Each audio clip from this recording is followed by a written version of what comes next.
Eu cumprimento os irmãos com a maravilhosa graça e paz do nosso Senhor Jesus Cristo e gostaria de compartilhar com vocês um pouco da palavra de Deus, que se encontra no livro de Lucas, no capítulo 5, que diz o seguinte: certo dia, Jesus estava perto do lago de Genezaré e uma multidão o comprimia de todos os lados para ouvir a voz de Deus. Viu à beira do lago 2 barcos, deixados ali pelos pescadores que estavam lavando as suas redes. Entrou num dos barcos, o que pertencia a Simão, e pediu-lhe que o afastasse um pouco da praia. Ele sentou-se e do barco ensinava o povo. Tendo acabado de falar, disse a Simão: vá para onde as águas são mais fundas, e a todos lancem a sua rede para a pesca. Simão respondeu: mestre, esforçamo-nos a noite inteira e não pegamos nada. Mas porque és tu quem está dizendo isto, vou lançar as redes. Quando fizeram, pegaram tal quantidade de peixes que as redes começaram a rasgar-se. Então fizeram sinais a seus companheiros no outro barco para que viessem ajudá-los. E eles vieram e encheram ambos os barcos, ao ponto de começarem a afundar. Quando Simão Pedro viu isso, prostrou-se aos pés de Jesus e disse: afasta-te de mim, Senhor, porque sou um homem pecador. Pois ele e todos os seus companheiros estavam perplexos com a pesca que haviam feito, como também Tiago e João, filhos de Zebedeu, sócios de Simão. Jesus disse a Simão: não tenha medo, de agora em diante você será pescador de homens.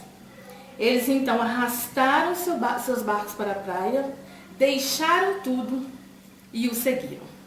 Aqui a gente pode contemplar uma passagem de um milagre, feito por Jesus, juntamente ali com Simão, Pedro e seus companheiros. E quando eu estava lendo esse texto, eu até me lembrei de um ditado popular que diz o seguinte, que o mar não está para peixe. Inclusive tem até uma historinha a respeito disso, que por volta do século XVIII, acho que meados do século, tinha um imperador turco, e ele detestava peixe. O nome dele era Omar.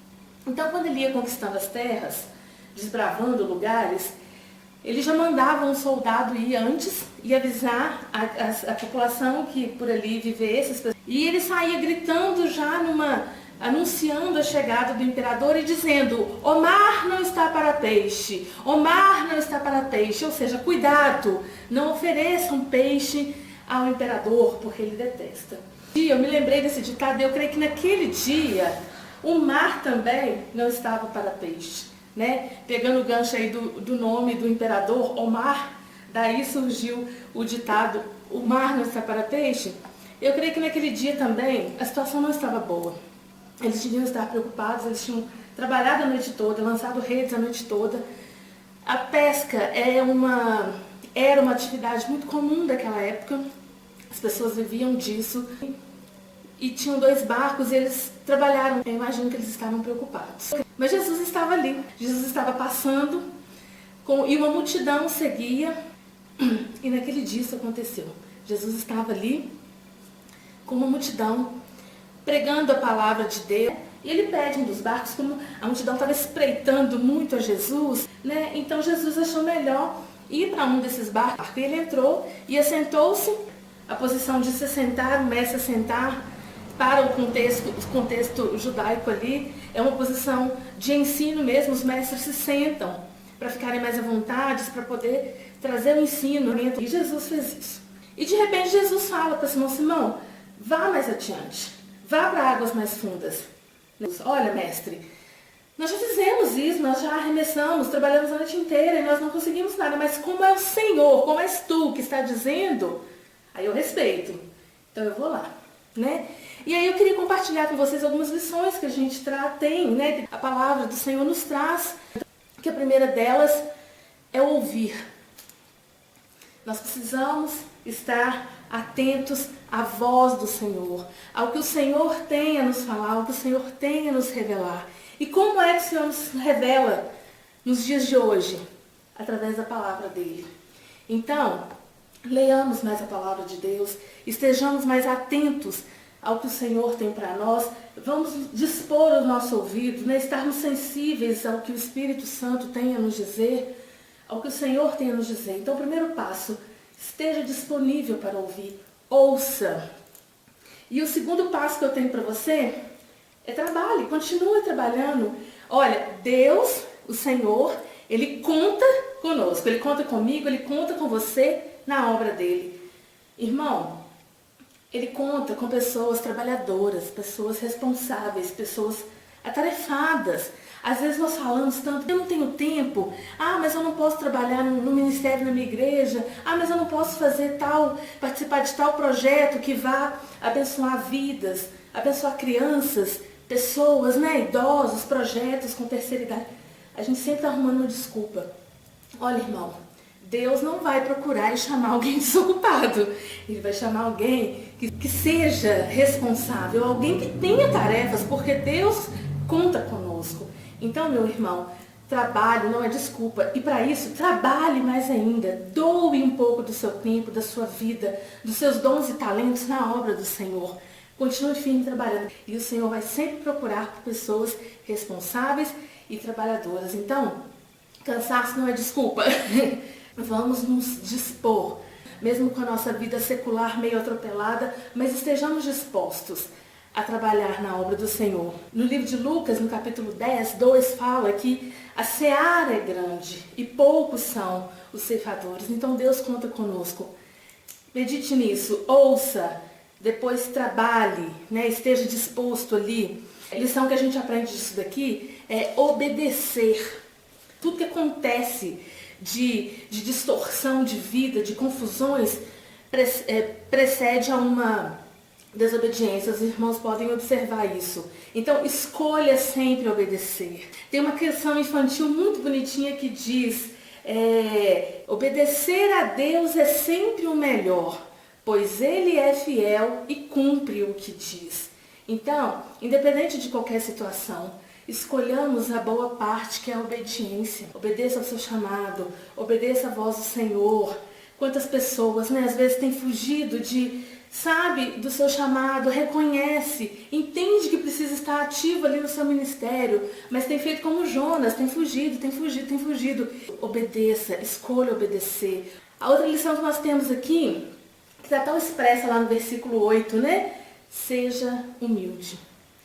Olha como que Pedro se prostra, né? Ele reconhece o poderio de Deus em Jesus quando ele vê que ele não é digno, que ele é um pecador. Ele reconhece a sua condição ali como a nossa condição também, porque a Bíblia diz que todos nós somos pecadores, mas nós somos aqueles que precisam nos arrepender, nós já nos arrependemos.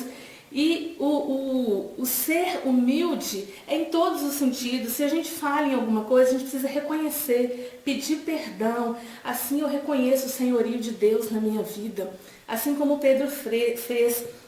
E ele, quando ele se prostra aos pés do Senhor, né, no ápice ali de um ato de humildade, ele fala para nós assim: eu dependo exclusivamente do Senhor. Eu reconheço que o Senhor é o autor de todas as coisas. Eu dependo, eu quero estar, eu estou disposto. Ele reconhece ali a sua condição de pecador e ele se prostra aos pés de Jesus numa atitude humilde. Uma outra lição que eu posso tirar desse texto aqui, muito linda: evangelize. Viu o que Jesus disse a Pedro?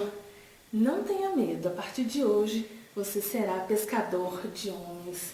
Irmãos, essa tarefa é para todos nós. Essa lição que foi vivida naquele milagre, naquele dia, dessa pesca maravilhosa, né?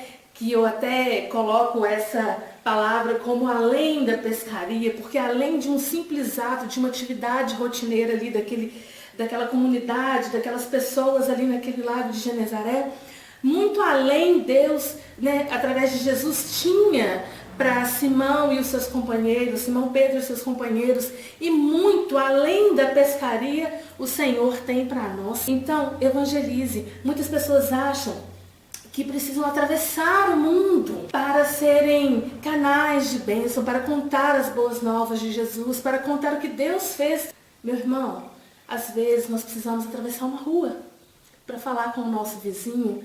Às vezes eu preciso ter consciência que eu tenho que atravessar o corredor da minha casa para ir até o quarto do meu filho ou do meu esposo, meu irmão, minha irmã, meu pai, minha mãe, para levar ali as boas novas.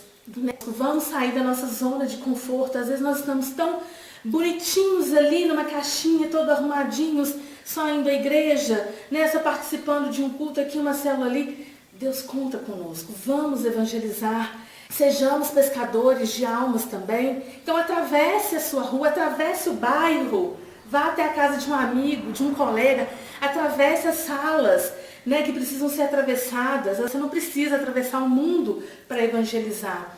Nós precisamos deixar o medo de lado. Quantas vezes a gente tem cisma, aquele medo, aquela timidez. Nossa, mas como que eu vou chegar e falar de Jesus? Como que eu vou chegar e vou conquistar uma pessoa?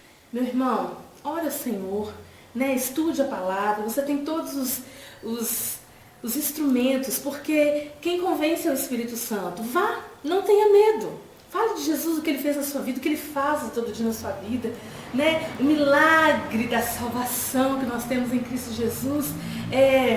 O fôlego de vida, tantas coisas que o Senhor nos presenteia, tantos milagres, de cura. E nós podemos compartilhar. E isso é evangelizar. Vamos lançar as nossas redes. Atravesse a sua rua, atravesse a sua casa, atravesse o seu quintal, as pessoas que você puder atingir. Mas faça isso, é uma ordenança do Senhor. Ide por todo mundo e pregai o evangelho a toda criatura. É isso que nós precisamos. Ir. Pense nisso.